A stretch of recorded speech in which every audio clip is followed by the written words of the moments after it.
శ్రీకృష్ణాయ నమః. అక్కరాపల్లి గ్రామ పురజనులు, మిత్రులు, సహోదరులు అందరూ ప్రేరేపించి ఈ కార్యక్రమాన్ని చేద్దాము, మన ఊర్లో కూడా చేద్దాము, మనం ఈ కార్యక్రమం ప్రారంభించి ఈ చుట్టుపక్కల గ్రామాలకు కూడా తెలియజేద్దాం, భగవద్గీత యజ్ఞం చేయాలి, దాని ఫలితం మనం అందరం పొందాలి అని ఇక్కడున్న మా మిత్రులు, బంధువులు అందరూ చెప్పారు. దానికి నేను కూడా సానుకూలంగా స్పందించి ఇక్కడికి వచ్చి మా ఆలయ కమిటీ మెంబర్స్తో, గ్రామ పురజనులతో మాట్లాడాను. అందరూ సహకరిస్తామన్నారు. అలాగే ఈ కార్యక్రమానికి డిసెంబరు 1వ తేదీన మేము స్టార్ట్ చేశాము. డిసెంబర్ 1వ తేదీ నుండి ఈ వేళ వరకు ప్రతిరోజు ఒక అధ్యాయం మేము పఠనం చేస్తున్నాం, యజ్ఞం చేస్తున్నాం. సాయంకాలం దాని తాత్పర్య సహితంగా మీకు తెలియపరుస్తున్నాం.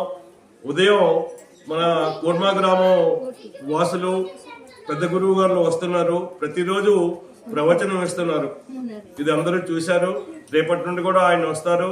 ఇదే ప్రోగ్రాము మనకి 18 అధ్యాయాలు నడుస్తుంది, 18 రోజులు నడుస్తుంది. 18వ రోజున మా గురువు గారు మళ్ళీ వస్తారు. మళ్ళీ ఇంకా ఇతర టీములు కూడా మేము ఆహ్వానిస్తున్నాం. ఆ రోజు అందరూ వచ్చి ఈ కార్యక్రమాన్ని పూర్తి చేస్తారు. ఆ రోజు పూర్ణాహుతి ఉంటుంది. పూర్ణాహుతి తదనంతరం మనం అన్నప్రసాదం ఉంటుంది. అన్నప్రసాదం తదనంతరం 3 గంటలకి మన శ్రీకృష్ణుకు విసర్జన కార్యక్రమం ఉంటుంది.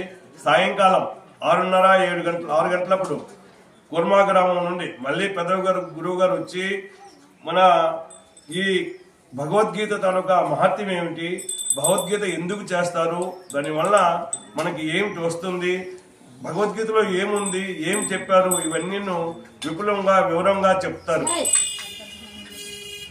ఆ రోజు నాడు వచ్చి ఇక్కడ ఈ అక్కరాపల్లి గ్రామంలో 18 అధ్యాయాలు కూడా మేము పారాయణ పూర్తి చేశాము.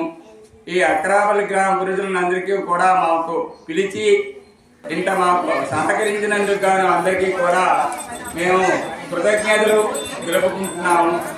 ఆ తర్వాతని ఆ శ్రీకృష్ణ పరమాత్మ గీతాచార్యుడు తాలూకా ఆశీస్సులు ఈ అక్కరాపల్లి గ్రామ పురుషులందరికీ కూడా ఉండాలని కోరుతూ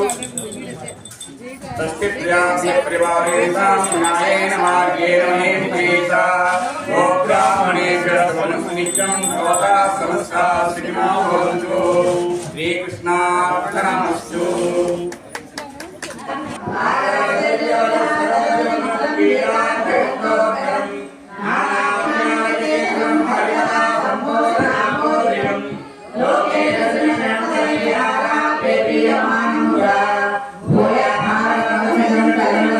Sim.